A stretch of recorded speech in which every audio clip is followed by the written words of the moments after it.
Hey guys, what's up and what's going down? How y'all doing today? It's the Dizzy One here, bringing you another game of NBA 2K17 Legends, my league with creative players, and we're going up against the Charlotte Hornets, led by none other than their own owner.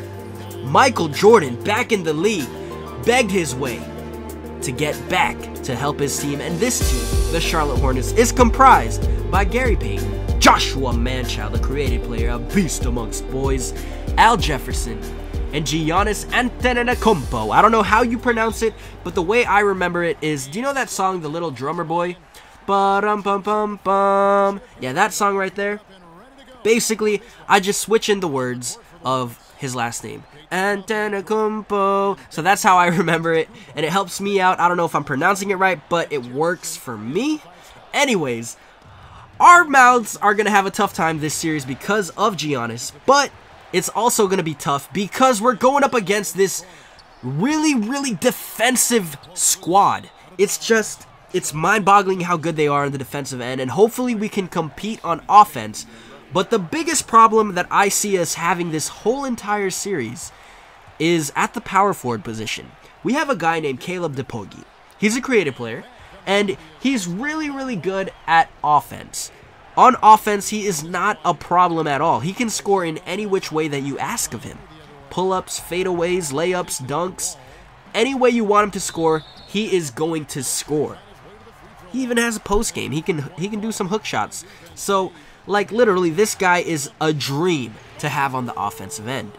But on defense, this guy, he's a liability, to say the least. He isn't necessarily the guy you want to be going up against people like Karl Malone. I don't know who else. Kevin McHale. You don't want this guy to be playing defense against those guys. And there's a guy on this squad, the Charlotte Hornets, named Joshua Manchild. He is a beast! Look at him right there, dunking it, without even giving a care in the world if he's dunking it over a man named Caldwell-Pope. So, literally, it's going to be a struggle because in this game, in my league, Joshua Manchild on the offensive end is way more abusive, way more back to the basket, post you up, just knock the wind out of you type of player than Karl Malone and Kevin McHale. Like, he is just, he's gritty. He's going to do the dirty work, and he's going to find a way to score and back you down. And that's the worst possible thing for us, because in the first round, we went up against a guy named Andrea Bargnani. I always have to give him that accent. I don't know why, but it's just, I have to. We went up against Andrea Bargnani, and basically, he put up monstrous numbers up against Caldwell-Pope. And he's not even half as good as Joshua Manchild. So, we really got to do some work. Another storyline in this series that we do have to watch out for is Michael Jordan versus Scottie Pippen. This is going to be something that we really just got to look out for, because however well Scottie Pippen does against Michael Jordan, guarding him and all, that's how well this team might go. Because Michael Jordan is the definitive leader of the Charlotte Hornets. Heck, he's even the owner of the Charlotte Hornets. So, he's going to get the ball in his hands a lot. And I know the coach always wants to give it to Jordan and Manchild. So the two guys that are real threats on the offensive end are two guys we're going to have to struggle defending. But for one problem, we have a good solution. On the other, we have a bad solution. The bad solution is Pope against Manchild. And Donald Trump making an appearance, cleaning the floors for our stadium here in American Airlines Arena. I know it's a little bit of a touchy subject, Donald Trump, but that's as political as it's gonna get. Nothing too crazy. You can hate me all you want in the comment section just by mentioning his name, but whatever. Who cares? And the other guy that we do have to guard is Michael Jordan. We got Scottie Pippen, one of the best defenders of all time, guarding Michael Jordan. But with that being said, it is Michael Jordan, and we got to do a good job.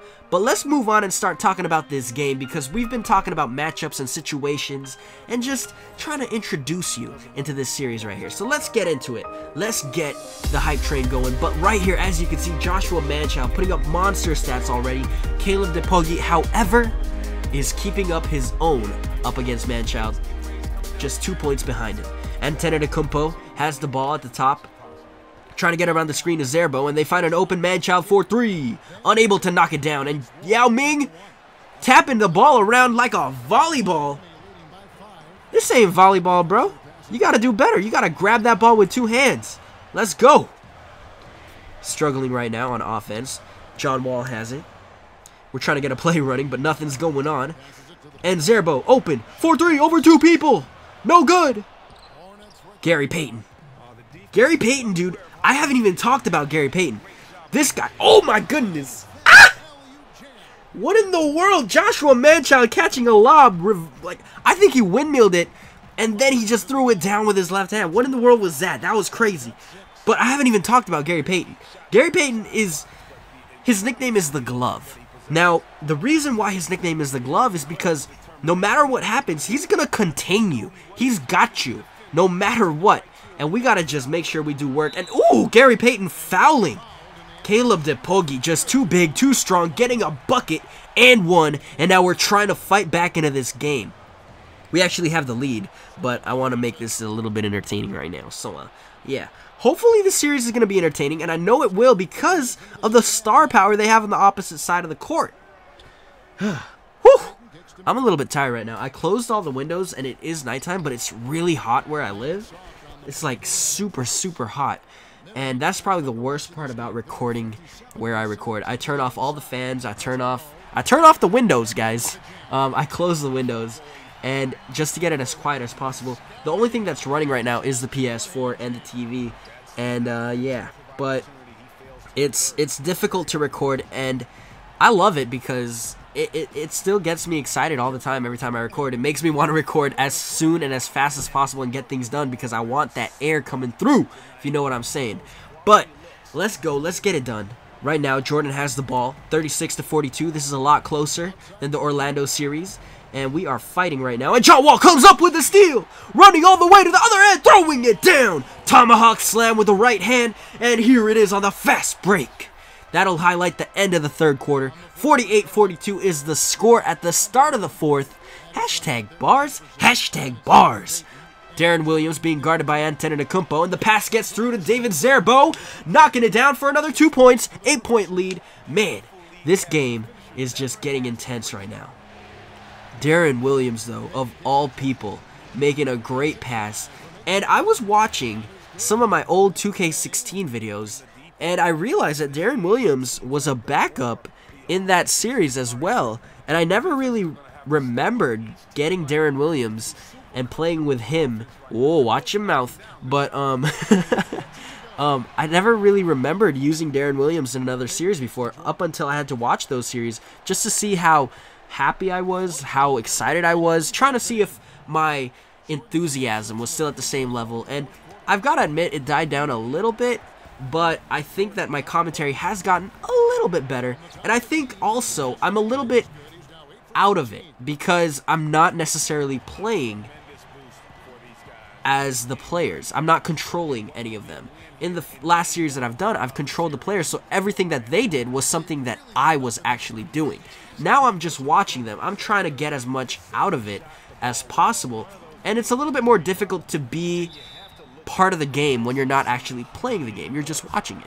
So that's just something that I realized, but all in all, I think the commentary has gotten a little bit better. There's always room to improve. I don't say or as much as I used to. I did just recently, but I mean, it's getting there. We did come away with a victory, guys, which is something that I really do have to say is kind of a testament to the team building that we did throughout the season, drafting the right guys, putting the right system around them, and also making the right trades. Team chemistry is at 94% if I do remember correctly.